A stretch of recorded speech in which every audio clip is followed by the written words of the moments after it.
On this episode of Don't Panic, we're in the dog days of August, and we've got tech news you can use, including news from companies you may have heard of, like Google and Microsoft and Samsung and Apple and more.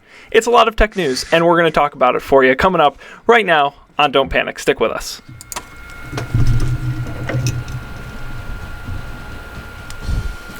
This is Don't Panic, episode number 101, recorded August 24th, 2015, on CortanaDroid, $1 Galaxies, and Bing on tap.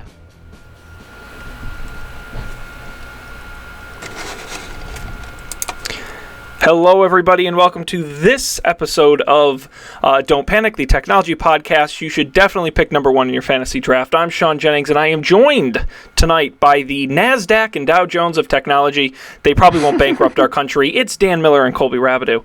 Sirs, how are we doing tonight? I'm just pleased that I'm not China's stock market. Yeah, we hopefully won't devalue anyone. That is bad. I'm happy to not own any stock at all. So That's very smart, Dan. Nice. I wished I did not own any stock. When you buy stock and you say, oh, it's great, oil's really low, buy all the energy stocks, and then it goes even lower. Damn it. Not advisable. Eventually it might go higher, but we are not stockbrokers. We'll have to put that disclaimer at the start of this show. And that's exactly it. We have no business talking stocks. That's true. We're instead here to talk about tech. You can take our advice, but it'd be a mistake. At your own peril. Yes, never a good idea, but we appreciate everyone being here. This is, of course, Don't Panic, the technology podcast that talks about technology. And we've got a lot of great stories tonight I'm excited to talk about. I want to remind everybody, our website now up and running at full capacity, don'tpanic.io. Go there, get all of the episodes, audio, video. Be sure to check out last week's show, our big 100th episode. It was very exciting. And a lot of fun. And of course, at Don't Panic Show on Twitter as well to get the news you can use. Gentlemen, anything before we get into the stories this week? Anything you care to share? No, I got some of those like bone conducting headphones that I picked a while ago. Nice. I'm wearing them now. Really? Yeah, they're weird. It's wacky. What's the review? How do you like them? To be honest, this is only the second time I used them. I used them once riding my bike to work last week on like Thursday. And it worked as advertised. Like I can hear stuff around me and also hear my podcasts, and that's really all I wanted. So nice. For that is good. I haven't tried. They have like microphones, so you can like talk on them. I'm using my podcast, my dedicated microphone for the podcast, but I haven't tried it like with my phone or anything. But yeah, for the most part, it's cool. It is the case that like some like intense music feels really weird, like the theme song when you just played it. It's very vibraty, so it's like all that bass. We started to see Colby's face just get blurry. Cool. It's pretty interesting though. It's very like it like fades into the background, which is what I like. Like I'm not interested in the VR. Maybe not that I'm not interested in it, but I don't want the VR feature. I want the augmented feature. And it feels really cool to be like both listening to something fully and also completely present in like whatever you're doing is kind of unique. In your 2 meetings a week, are you now listening to podcasts during the meeting? Not yet. People are going to be so suspicious when you're wearing that. They're like, no, I'm definitely listening. What was that? Sorry. So I will say there is a lot of like there's a decent amount of like sound bleed, like people standing next to you can hear, like if it's anywhere more than like above 50% volume, like people can hear it buzzing. So I don't know. That may not be quite feasible. Is it buzzing, or do they actually hear what you're saying, or do they just hear like vibrations? It's like, it's weird. It is vibrating, but you can also hear the sound, like if it's not on your head. But it sounds like really, when you're not wearing them, it sounds like really weird and vibratey. It's strange. So a little of both. Like, you hear the vibrations, but you can also kind of make out the sound. Cool. Yeah. Cool, good stuff. Yeah, go to the Don't Panic website, and the pick is on. I forget which episode you picked it on, but we have the link on the website. Yeah. If you would like to follow up. Sometime before, probably like a month ago now. Yeah, it was a little ways back. Maybe, actually, you know what? I'll just take a second while we're getting into the stories just to find it in the. I don't have anything exciting to say. No, that's it. No, that whatever that game is called that Brian picked on when we weren't on. Oh, Rocket League. Rocket League. That game is still awesome, and Colby, you should still get it. That's all. We'll see. I've played it exactly once since I played it before the last episode. Just saying, it's still great. Nice. And I learned how to do the flips. So I can do like a forward flip and kick the ball really hard, or I can do a backwards flip to like defend and kick it out of the goal. It's great. It's crazy. Also, there's a really crazy Twitch game. I don't know if this was on one of those tech news websites, but it was like this absolute last second goal. So one of the mechanics in the game is if it's past like the end of the half, or the end of the game doesn't end until the ball touches the ground at 0 seconds. Mm-hmm. So it can go past 0 seconds, and if you keep juggling it, the game won't end. So 0 seconds hit, and the opposing team, who was it was tied up, kept it in the air, and then like kick flipped it into the goal many seconds after the time was supposed to have run out. It was a clutch play. We got to get on that. Cool. Yeah, we should have our Don't Panic team. I think that'd be great. I'd be all for it. That can be the podcast next week, just us playing. We could just soccer. We could have our first Twitch stream. Yeah, our first Don't Panic play along. Don't Panic Let's Play. Yeah, I think that is a good idea. And I will quickly mention those headphones were on episode 98, so you can go on the website and look those up. Nice. Back in July, but let's tonight we have tech news. Unsurprisingly, that we're going to talk about, gentlemen. Is there somewhere in the rundown here you would like to start? I did. So you at home, you don't get to see these little rundown sheets we put together, but each week I try to do a gimmick with the headlines of each story, and this week's gimmick is sum up the story in 3 words. I don't know if I was effective in my mission, but I tried. Now I have to go back and look and see what the themes for all the other ones were. Some of them are better than, like last week there wasn't really one, but somewhere it's like they're all questions or some, like on 98 it was like ad-free Hulu, Apple-free HBO Now, cash-free buying on Facebook. Like I do little themes. I'm so bummed that you never noticed them. I think I was subconsciously aware, but it never entered the floor. Like every week I'd be like, oh, that's a clever thing Sean did with the title, and then whoop, it would just leave my head. It's really just for my own enjoyment, but good that you pointed this out, because I was looking at the wrong rundown, and I was like, man, some of these have more than 3 words.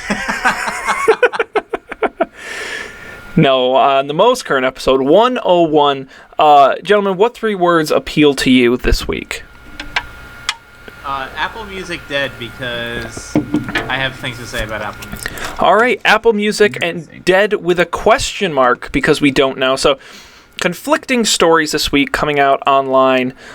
There was an analyst report that was published by Music Watch, and they claim 48% of Apple Music users have stopped using the service, and only 11% of iOS users have even tried it, which, if you do the math, means like roughly, give or take, 6% of iOS users continue to use Apple Music today, which, if you think about it, is a very small amount of iOS users.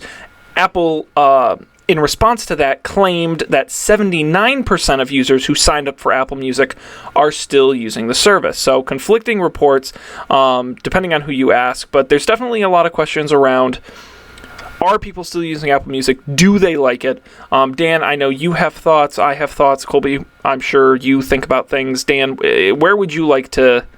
Are you sure that Colby thinks about things? You know what? We have a whole hour to find out. So just so you know, 8% of let's see, 8% of all the active iPhones in the world is 64 million users. So Really? Yeah. but then let's see. Now I gotta. So, but how many subscribers do you think Spotify has? I don't know.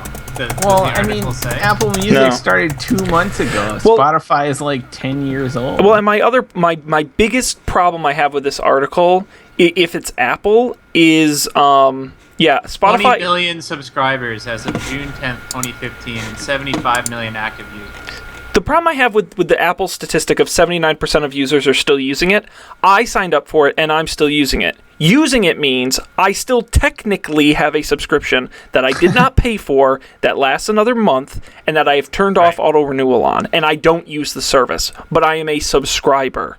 So I have that problem with these numbers. If the 8% figure is correct, that's still more paid subscribers if they keep paying than Spotify has, and almost as many total subscribers as they have. But I think the problem is when you bake a service into the OS, your numbers should be higher than Spotify, because there should be the default users, I would think, would have a higher incentive. Apple should shoot a lot higher than Spotify's subscriber number. Sure. I don't know, Dan. You've been using Apple Music. What are your thoughts? Yeah. This is like a month in, 2 months in. Wow. Something like that. Yeah. Almost 2 months in.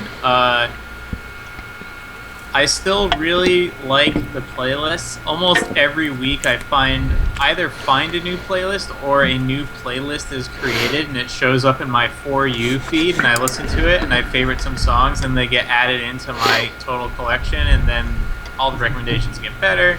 That thing works really well. I don't know how much of it is computer or how much of it is human. It feels like it has to be at least computerized so they at least know what playlist to show you. I think that is really good. And then the playlists themselves, which I believe Apple says are human curated, are also really good. So the combination of those is just really killer for me. The mechanics of the app I don't think are as good as Spotify. It's a little slower to start streaming. It's pretty good though. Like, I would say it's better than Spotify Web or RDO or Google Music. The other thing that annoys me is, and this is a very New York problem, oftentimes I'll be listening to music, I'll walk into the subway, and I don't want my phone to freak out for the next half hour trying to get cell phone service, so I turn it on airplane mode so that it doesn't try. Mm-hmm. And I don't have cell phone service most of the time anyway, so it's not a big deal. Spotify handles this great. Apple Music handles it terribly. It will finish playing the song that it is currently playing. Is that even true?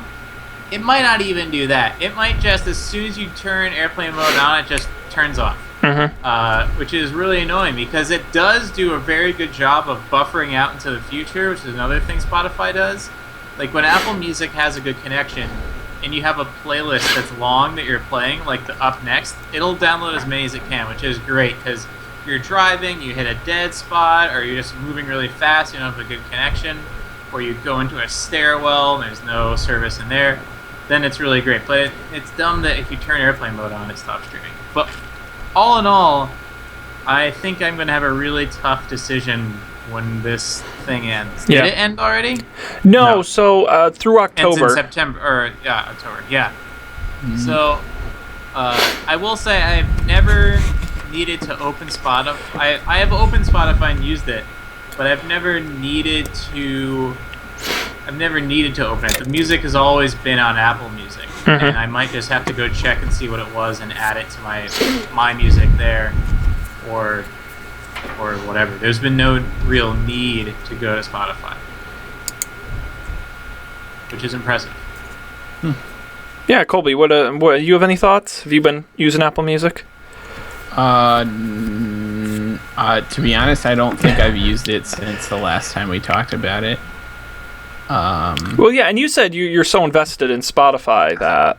Yeah, like, I have, like, years of stuff in Spotify, and I also have, like, my system in Spotify for how I, like, track my music. Which, I don't know, like, without a way to, like, one-click import my stuff from Spotify into something else, I'm gonna have a really hard time, like, switching to anything else, I think. Yep. Especially something else that doesn't really differentiate all that much. It's, like, effectively the same thing. I also noticed, like, when I first tried Apple Music, like, I almost immediately ran into a couple of songs that weren't there that I wanted from Spotify, and I'm sure that's something that'll, like, probably get better. I don't know. Like, so I remember when Apple Music was announced, their numbers wise, their library was slightly larger than Spotify's, and obviously there are things like Taylor Swift or whatever that are there and not on Spotify, but at least a month ago the opposite was also true, and that was annoying enough that I was just like, well,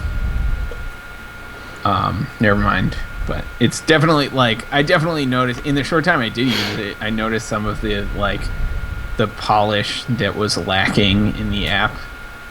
Some, like, very strange, I don't know, I just found it kind of confusing because it was, I don't know. Obviously it's like a first release, so I'm sure that'll all get better. But I think in between now and then Spotify came out with their Discover playlist. Which is, like, every week you get this new playlist of, like, 25 or 30 songs, like, based on your tastes, and it doesn't, like, it's not auto-generated every time or anything. It's like those 25 songs for the week, and they stay around for the week, and I actually really like that. I'm not usually a fan of, like, internet radios or Pandora or Spotify radio or anything like that, but I've been listening, like, every week I listen to my Discover playlist, and it's cool. Yeah, I just saw that today, and I haven't listened to it yet. Yeah. I think I favorited a couple songs the last couple of weeks. It's just, like, I found it nice as if I needed or if I wanted a break from, like, music I knew. Sometimes that's nice to, like, when you really need to focus on something, to have just, like, background noise music. But yeah, I don't know.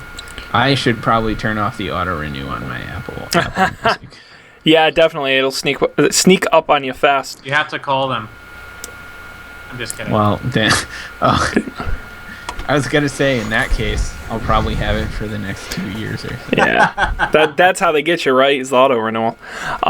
Yeah, I mean, I've talked on the show before about my problems with Apple Music and how it took about 5 seconds to screw up a bunch of music in my iTunes library, and how the app wasn't... I mean, the big question mark for me is iOS 9, right? You have to assume Apple didn't go into every single improvement they're going to make. You have to assume there'll be improvements to music, and I think if they can fix some of these little weird, like Dan, you were talking about with the streaming on airplane mode and all these sort of little quirky things that don't work right, for me, that's a big improvement, but, you know, Yeah. I use Spotify and it's fine.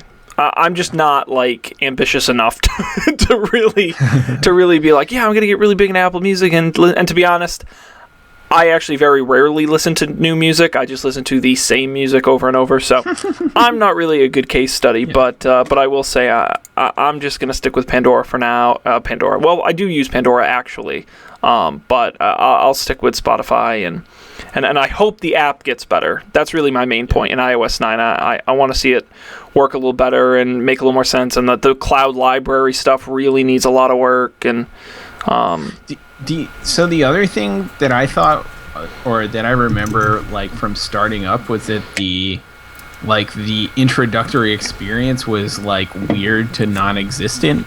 Like, there was no I don't know. There was no hand holding of any No kind. walkthrough really. or anything like that. Yeah. Like, I don't know. I mean, I sort of knew what to expect, but I could imagine for someone who's like, what is this Apple Music? I don't understand what this is. And it's radically different.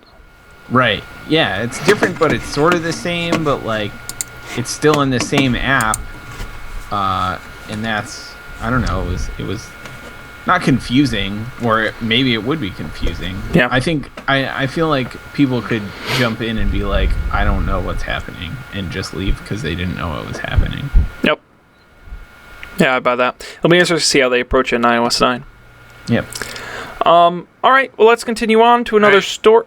Dan I've Miller. got 3 words for you, Sean. All right, next 3 words.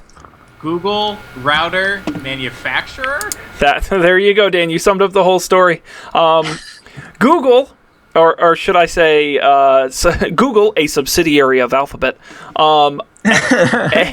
announced a new product this week. How about a multiple choice test? Was it A, new web advertising product? B, a new free service that really harvests your data to serve you more ads? C, was it a flying drone, self-driving, healing DNA magic device? Or D, All of the above. a router? If you said A through C, it's also probably true. The story we're going to talk about is a router. It's called OnHub. The idea is to make it easy to set up and manage your network in your home, have high performance, and then work with smart home accessories. It's a little cylindrical tower-looking thing. It's like a little drum. I don't know how else really to describe it, but it's blue and it's got a glowing light on top. It's just a router. It doesn't have a microphone or a speaker in it. It goes on sale August 31st for $199.99 US. Again, key points: easy to set up. It's got apps for iOS and Android that walk you through how to do it. And then they also say they're going to add features over time through a lot of software updates, which, if you've ever bought a router, you know is actually kind of rare for routers. So that's kind of exciting. And also it supports Bluetooth LE and Weave, which is Google's smart home language. We've talked about it on the show before. It'll be compatible with a lot of different smart devices that connect directly to the router, so they don't have to connect to other things in your home. That's what I got. This is that exciting. I mean, it isn't. It Look back isn't. on this just like that other puck thing that they had, or the ball. It was a ball. Oh, the Q, the little home audio Right. thing. Yeah. I mean, for me, $199 is a little pricey. I think at $99.99, that's a really compelling price. $199 is a little pricey, but I mean, you need a router in your home. That's not really an option. You need it. Every home has one, right? And they suck. Yes. At least in terms of the ease of use. Like, I know how to set up I'm sure we do, the three of us. But an average person, like, it can get really complicated, especially... Yeah, but I think the average person just gets the modem Wi-Fi all-in-one from their cable provider, and it comes with a Wi-Fi password, and they write the 24-character random password on the refrigerator, and then every time you get a device or you reset it, you gotta painstakingly type it in with the uppercase and the lowercase letters, and it takes you 5 tries, and they're perfectly happy with that. They don't ever have to configure it, update it. They're blissfully ignorant in how good their life could be. Well, first of all, I think it's also free. It's free. Yeah. I'm paying for it every month, and I don't realize it. I'll keep paying for it after I've paid it off free. It's like a cell phone. First of all, that's really sad. That's sad. That's a sad tale right there. I'm like tearing up a little bit that people have to live like that in this country in the 21st century. But second of all, I don't think they would ever buy this anyway. For me, I think this is for that sort of middle ground of you're not like hacking your router with Linux to make it overclock it, but also you're not quite the person who says I want nothing to do with it. Like, this is a cool middle ground. And again, the beauty of Google is if they sell 5 of these, they've accomplished their mission because they just want to try. I listen, I don't think their goal is to sell 5 of them, but for them, it does not need to be a huge profit center. They do not have one.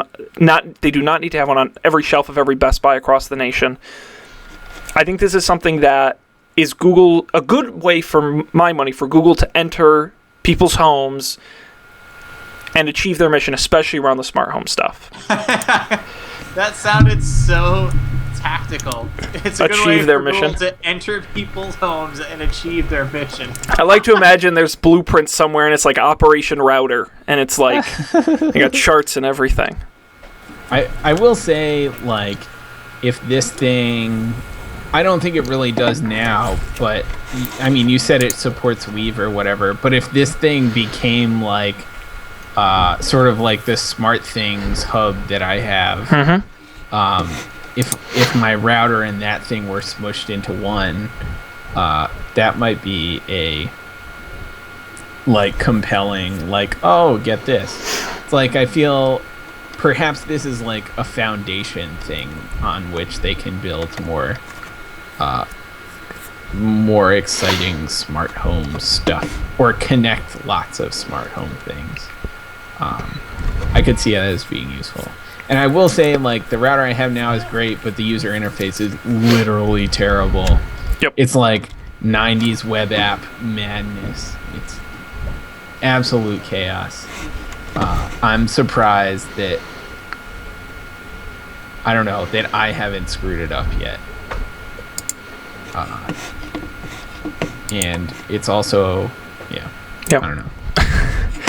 Well, and you think about it. I mean, how long Apple's been making a router for? How long? Yeah, that's true. And Apple's putting smart stuff hypothetically in the Apple TV. I think it's just a logical extension. If Google's serious about the home stuff, and yeah, right. Well, I mean, I think that the reality is that, like, if you're gonna do the home stuff, you need something that is not strictly Wi-Fi. Because many, like, some of the interesting smart devices are not like full power. They're XB or they're, Bluetooth LE or whatever. Yep. Because that's sort of required for that stuff. So. Yeah, it reminds me a lot of the Nest model, where it's, let's take a device everyone has in their home that really kind of sucks.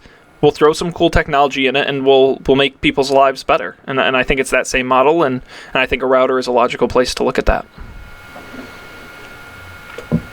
Good on Google. All right, how about another 3 words?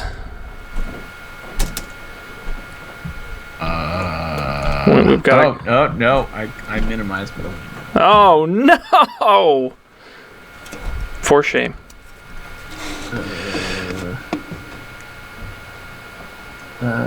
What is It's very exciting. Cortana on Android? Cortana beta Android. Yes, we can. Sorry. No, that's fine. So I don't. I swear, I really cannot remember if we talked about this on the show or not, because it was in the news over the last couple of weeks. An early version of this leaked and was available to download on sketchy sites and put on your Android devices. Now it's actually available. Microsoft releasing Cortana for Android beta, and what it is, it's an app that you can download, and essentially the kind of idea is that it replaces Android. Google Now on your Android phone. So right now on your Android phone, you push the Android home button and Google Now pops up, and it shows you your cards, and you can do searches and all that. Instead, now you can program it, so when you push the Android home button, Cortana instead comes up and does essentially the same thing. Showed you little windowed messages, and you could do searches. One thing it can't do is the always listening. So like you say, okay, Google, and your phone does its thing. Right now, it doesn't do that, but it will integrate with your Microsoft account. So if you use Windows 10 or Xbox or Windows Phone, it will sync your preferences and your saved content, like your favorite sports teams and your location and all that. That will be synced. So if you're a big Windows user, that's a big plus. It is available now in the US, beta only, from the Google Play Store. There you go. Do we have any reports on how well it works? Not that I've seen, to be quite honest. I know the illegally downloaded beta was a little sketchy, but the official one, no, I haven't heard as well. So that's a good question. I don't know anyone really with an Android phone, so if I had one, I'd definitely try it out. Me either. Or a Windows phone. Yes, that's doubly interesting. But I think this is it's an important story. A, is, does it work and is it useful? But also B, I think just another example of Microsoft's hey, we want to be everywhere strategy. That there's talk of this coming to iOS. Now, of course, it wouldn't be as integrated as it is with Google, but it would certainly be an app, kind of like the Google app you can get now that has Google Now. It's really interesting that really these big core. I mean, Cortana is a big core feature of Windows 10, and now you can get it on your Google device or your Apple device. That's a big deal. Yeah, it's interesting.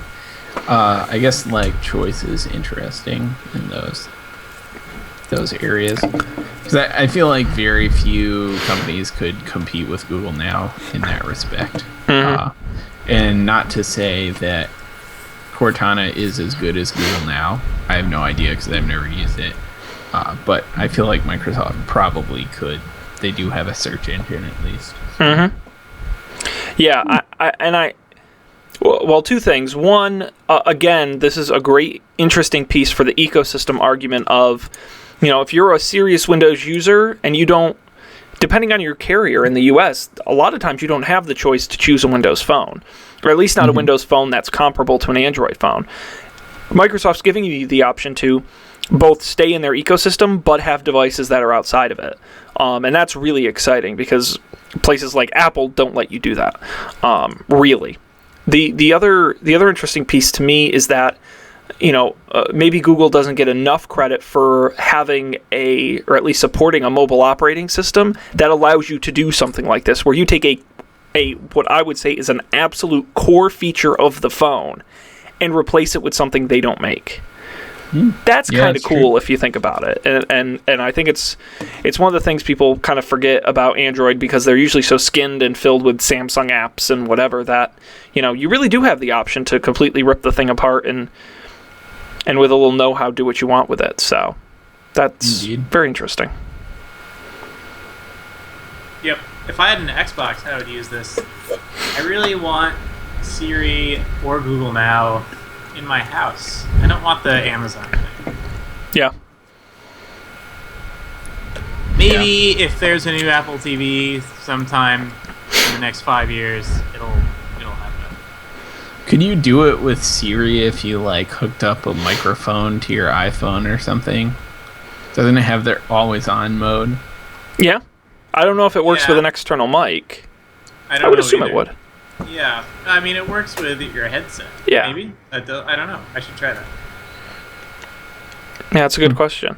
But again, I think you'll get there. If they can make an Apple TV that's low power, heat managed enough that it's always on, and hooked up to your home audio system with a big enough microphone in it, you've got some flexibility, some options there. But I agree. I think that's a future really heading to on Windows 10. I think it's turned on by default, but it's easy to turn off. Is the Cortana always listening on your computer? And a lot of people these days, leave their computers on a lot of the time, and I think we're really heading in that direction. But a lot of people don't have desktops anymore, I don't think. So if you have a laptop, it's not always on. Well, it is, and laptop is a tougher case, but then you look at something like the Surface or Windows tablets, and those are usually in standby; they're not off, right. And that's where you're really going to get it. And then with some of these really, really efficient new Intel processors, a lot of these computers go into a sub-hibernation where that and other select features remain on, and you can actually wake up your computer with your voice. So, that's a little future that's coming down the pipe, but that is coming. So. A little future coming down the pipe. Coming down the pipe. Yes, indeed. Cool. Let's see. How are we doing on time?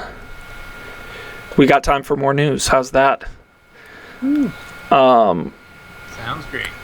We can discuss the loosening of Google Apps grip on Android. We can talk about Samsung's potentially super big tablet or testing a Galaxy phone for $1.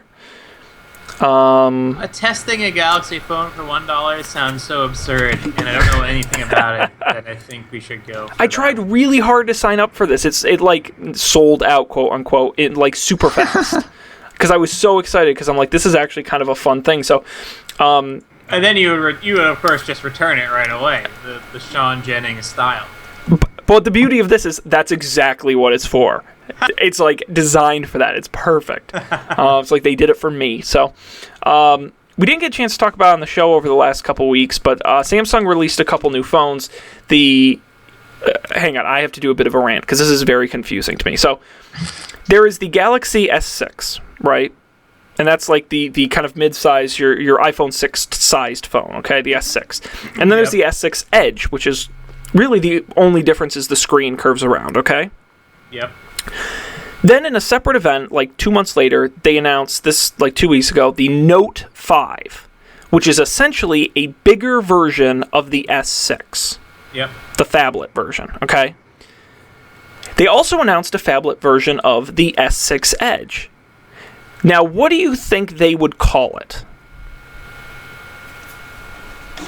The Galaxy Note Edge. The Galaxy Note 5 Edge, right? All right. Makes perfect sense. No. Samsung calls it the Galaxy S6 Edge Plus. Aha! That doesn't make any sense. I'm sorry. I'm just such a... like, why, if you're going to establish a brand, that is so confusing. Because it is identical to the Note 5, except it has the curves. So then just call it the Note 5 Edge. Like, I don't... Anyway, rant over. That just really bothers me.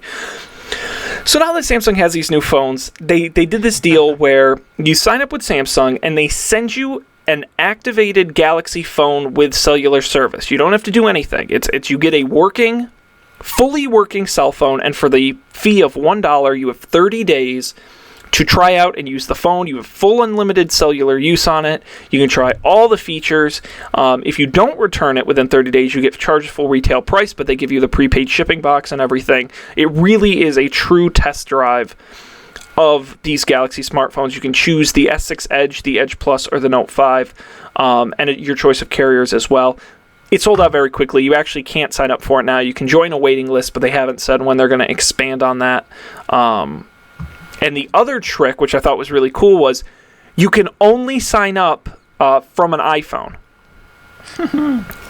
So if you already have even any other Android device, they're not interested. This is really for iPhone users. They want to convert. You have to be on iOS to sign up. I think this is actually really cool. I wonder if they're just checking the user agent. Did you just try that, Colby? I didn't. But I should. That's easy. The website does work on the desktop because I did look at it. I think it's the sign up process, which you're locked out of because they sold out of them. Right. Oh, let's do that. Well, we should just rotate through that so that, for the next 3 months we could have an Android phone to answer all the Android questions on the show. That's what it. And to be honest, like, this is built for me only because the only reason I don't have an Android phone is because I don't know enough about it, and I've heard a lot of crap about Samsung phones, but I've never actually used one. Like this, if I got this phone and liked it, I would be absolutely sold. Like, that's perfect. Yeah. Yeah, I mean, I secretly want to do it because, I don't know, it sounds like fun. For, like, the no commitment part of it. Yeah, is it's fun. $1. I pretty much know the end result because I've had 2 Samsung phones before in the past. But just for kicks to see, like, the current state of Android, I'd give that a try. That's interesting. I'm gonna keep an eye on it and see if they open it back up. You like I said, you can put your name on a waiting list, but they haven't said, if they're gonna reopen it or anything. So you can go online and look for that. Nice. Let's pull out one more story in the pile here.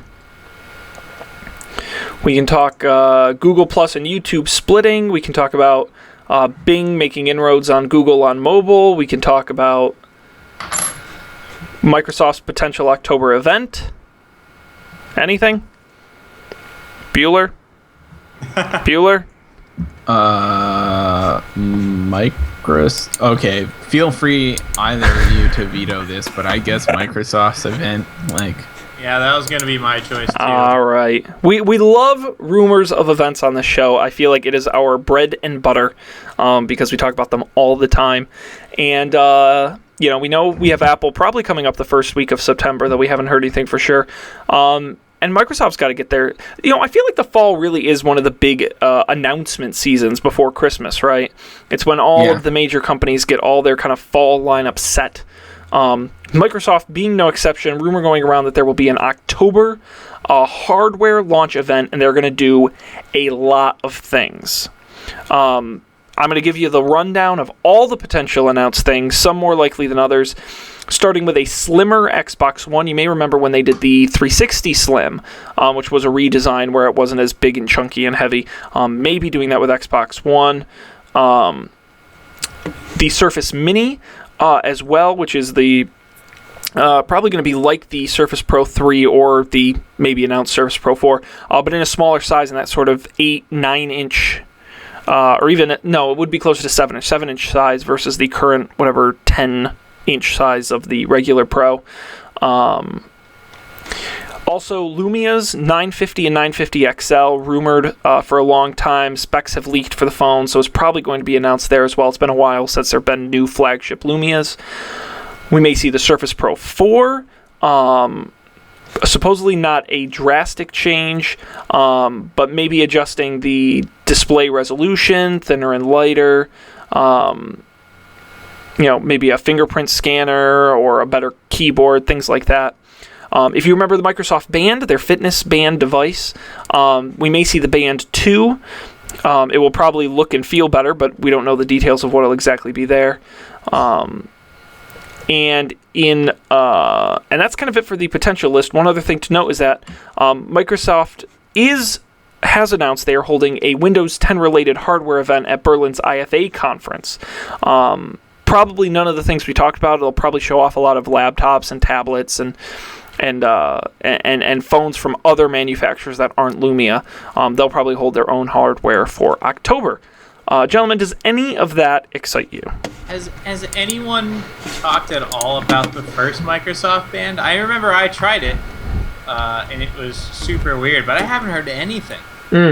Are there any rumors for this new one? Not that I've seen. To be honest, the conversation's been low. I know they've done a couple of software updates, and they've added features which I could not tell you because I've forgotten about, but it has been a product they've been working on, but I agree. I think it's definitely been under the radar. But, the Surface was that way too in its first iteration, I would argue. Yeah. I think Microsoft is willing to take its time and get the device right. I'd be curious to see what changes they make, because I think that'll be a real reflection on what customers didn't like about the first one, and why the first one maybe didn't click as much as it should have. To be honest, Surface really didn't take off until they put that huge marketing budget behind it and had all those big commercials and the big ads and the sponsorships and all that. I'm curious if they would do something similar with Band. I think that'll really show how interested they are in keeping the Band around. If maybe around Band 2 they really get serious about pushing it and promoting it and getting people involved. Mm-hmm. Yeah, it was not the worst smartwatch I've ever worn. No, it had a lot of really compelling features. It's such a diluted market that it's really tough to stand out, especially when you have a lot of established players. Indeed. Yeah. I think to be honest, the not that I'm in the market for a new computer, but I think the Surface is a really compelling device. And I think if they just keep making it better and better, I was talking with a coworker, and he was going on and on about how he loved his Surface, and he got his kids' Surfaces, and the whole family, they use them. He travels with it, and he loves it, and he was showing it off and all this stuff. And I'm like, that's probably the best endorsement you can get, is when you have your users actively telling people about how great this device is. And for as great as the some other tech devices are, very rarely does somebody get as excited as this guy got about his Surface. So I think if Microsoft can really keep pushing it, I think they're going to make a lot of inroads, and I'd like to see the product keep improving. And the Mini, for me, is really interesting because Windows has never really been able to penetrate the smaller tablet, that 7-8 inch tablet space. And I think Windows 10 is probably their best shot to do it because I think they're finally getting a lot of the tablet interface stuff right, and the apps are going to start to get better because really, on the Surface, you can use the desktop stuff if you have to on 10 inches, but on 7 inches, you're really stuck to the Windows apps, and if they're not there,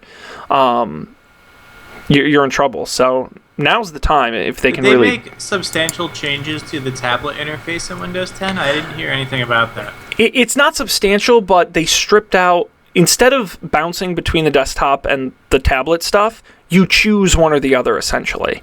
So a tablet user is going to almost never see the desktop, which is good. And then they got rid of charms. They brought in the Action Center, Cortana, and stuff like that. It's just more of a complete experience. And again, you're not going to feel like you're using a Windows on a tablet. It's going to feel like a tablet.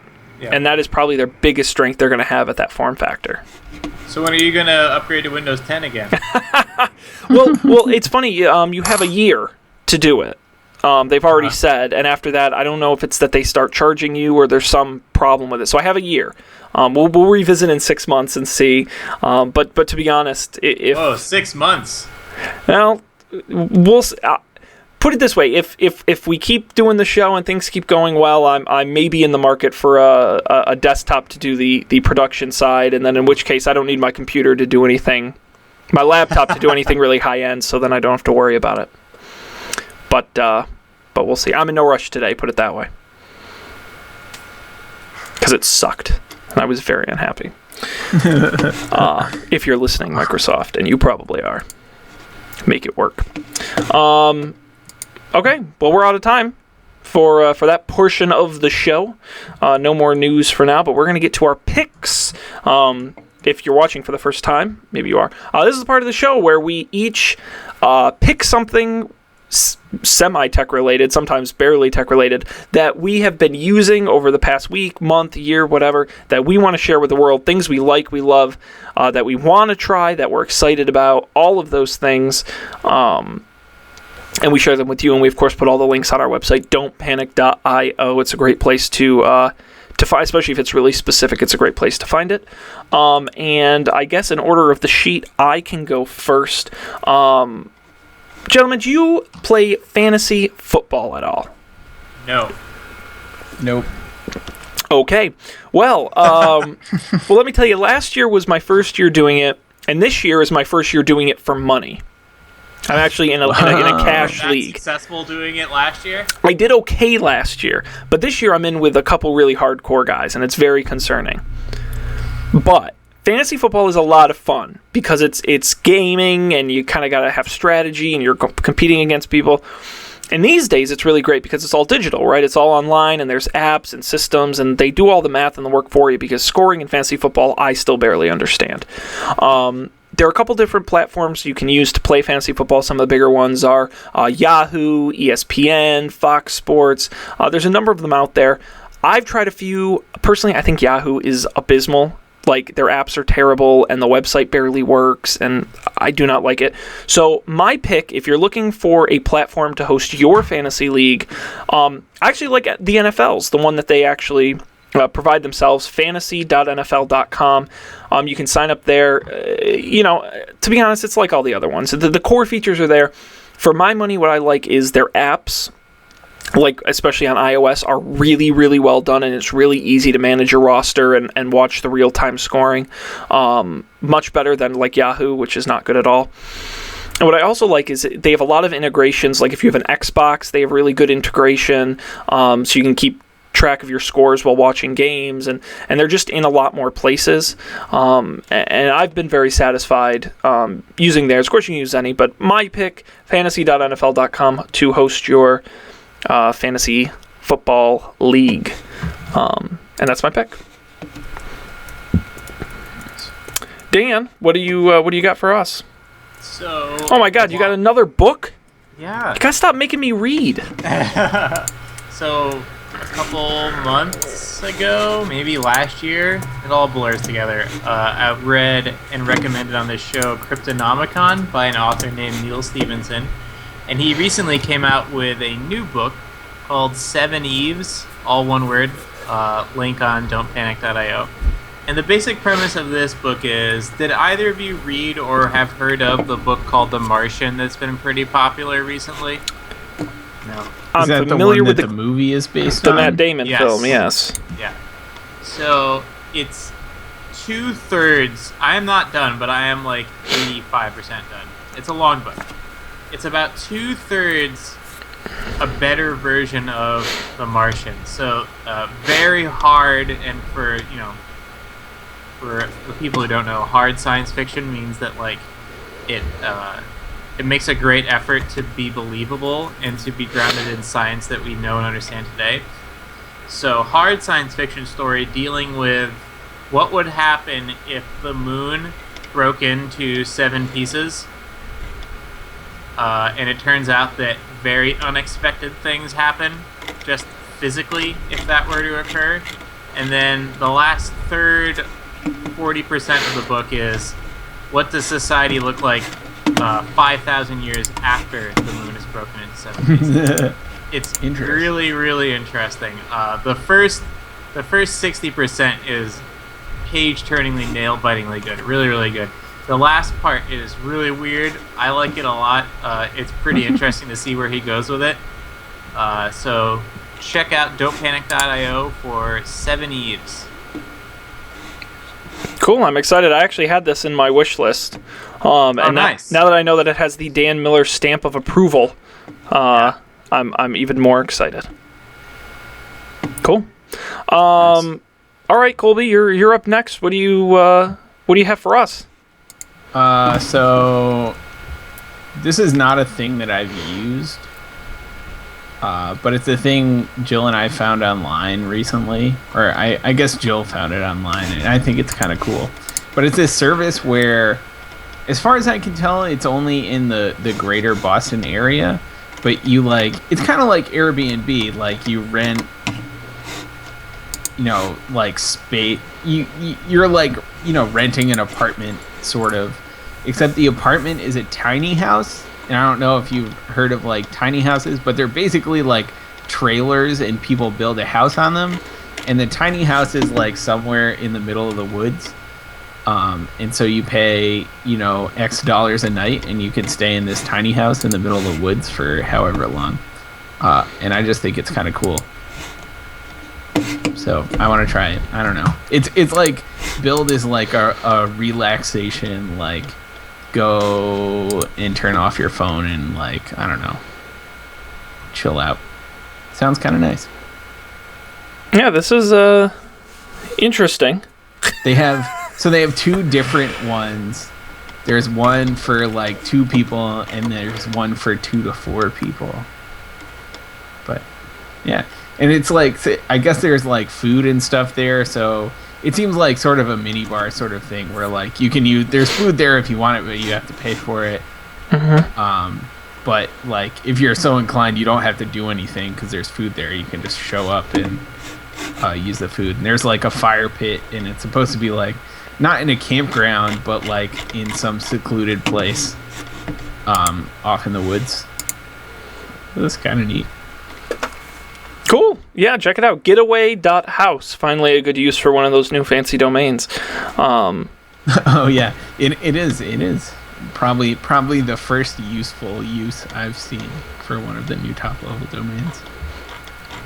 What I like about this is because I've seen those the tiny house things before, and I've always been like, I wonder what it's like to live in one of those, and that's my appeal to this. Yeah, like I want to try that. The thing, I like the idea of building my own tiny house. Like, I feel like it would be super fun to build one. I don't like the idea of living in one. No. I think that sounds really annoying. I will visit, but I will not stay. Yeah. Cool. But I don't know. Maybe I'd like it. Maybe it's better than I'm giving it credit for. So that's why I want to try this. I can't wait to hear your report on how that goes if you ever do it someday. Cool. Keep you posted. Please do. All right. Well, that's it, gentlemen. We are concluded for the evening. I want to thank everybody out there for listening to and joining us on Don't Panic. We're going to do this hopefully again next week and the week after that and the week after that. On our website, don'tpanic.io, we do the show Monday nights. But it's just easier to subscribe. Subscribe, iTunes, Stitcher Radio, Overcast, Pocket Cast, anywhere you can get podcasts, we're probably there. And of course, also subscribe to the video on iTunes. We do it in 720p HD. It's semi-crisp and looks great on your big screen. So you should check that out as well. And at Don't Panic Show on Twitter. All the links are on the website, don'tpanic.io. Go there, get the episodes. It's a great website. I recommend it. Gentlemen, anything else before we wrap for the evening?